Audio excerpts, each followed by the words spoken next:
কাজে আজকে বৈষম্যের বিরুদ্ধে যে ছাত্ররা মাঠে নেমে এসেছে, যে ছাত্র জনতা, আমি মনে করি এটা আল্লাহ পাক রব্বুল আলামিনের সেই ঐতিহাসিক নির্দেশনা বাস্তবায়নেরই একটি পদক্ষেপ।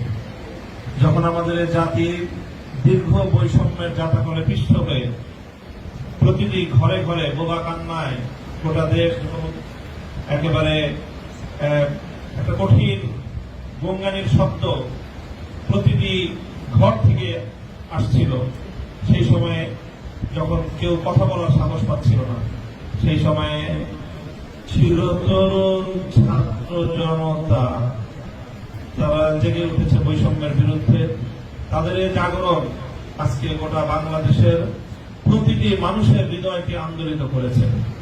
প্রতিটি অভিভাবক নেমে এসেছে, মায়েরা আজকে তার সন্তানদেরকে বুক চাপড়ে সাহস যোগাচ্ছে সত্যের জন্য, বৈষম্যের বিরুদ্ধে আন্দোলন এবং সংগ্রামে অকাতরে প্রাণ বিলিয়ে দেওয়ার জন্য।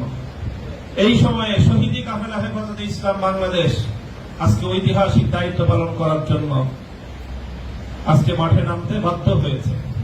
আমি মাঠ বলব, আমাদের দায়িত্বশীলরা বলেছেন দোয়ার মাধ্যমে আমাদের সূচনা, এর ফলে দোয়া হবে আর নতুন সূচনার জন্য। এদেশে নতুন এক সূর্যোদয় হবে, স্পষ্ট ঘোষণা করতে চাই। আর যদি একটা গুলি চলে, হেফাজতে ইসলাম বাংলাদেশ ঘরে বসে থাকতে পারবে না। আমার সন্তানের লাশ নিয়ে আমরা কবরস্থানের দিকে যাব না। পরবর্তী সন্তানের লাশ কাঁধে আমির হেফাজত ইনশাআল্লাহ রাজপথে যখন নামবেন, টেকনাফ থেকে তেতুলিয়া পর্যন্ত পাক ভাঙ্গা সেই গণজোয়ার রুখে দেওয়ার সাধ্য কারো হবে না।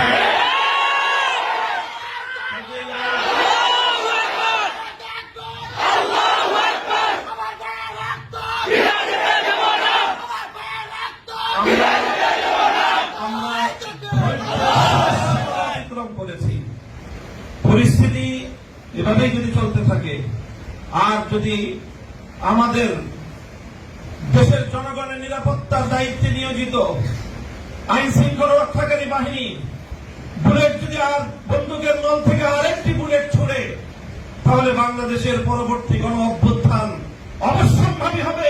সে অভ্যুত্থান রুখে দিতে কেউ পারবে না। আমরা আল্লাহ পাক রব্বুল আলামিনের কাছে দোয়া করব, যারা বৈষম্যের বিরুদ্ধে জীবন দিয়েছে, যারা বৈষম্যের বিরুদ্ধে জীবন দিয়েছে, অত্যাচারীর হাতে যাদের প্রাণ গিয়েছে, তারা নিঃসন্দেহে শাহাদাত বরণ করেছে। কাজে সেই শহীদদের আত্মার মাগফিরাত শুধু নয়, বরং শহীদদের শাহাদাতের কবুল হওয়ার জন্য আমরা দোয়া করবো আল্লাহর কাছে। এবং সেই শহীদদের উসিলায় আল্লাহ যেন আমাদের আগামী প্রজন্মকে এভাবে সকল বৈষম্য, জুলুম, অবিচার, অন্যায়ের বিরুদ্ধে রুখে দাঁড়াবার এক অদম্য সাহস যেন আল্লাহ পরবর্তী প্রজন্মের বুকে বুকে দান করেন, সেই দোয়া ইনশাআল্লাহ আমরা করবো। আখিরু দাওয়ানা আলহামদুলিল্লাহি রাব্বিল আলামিন।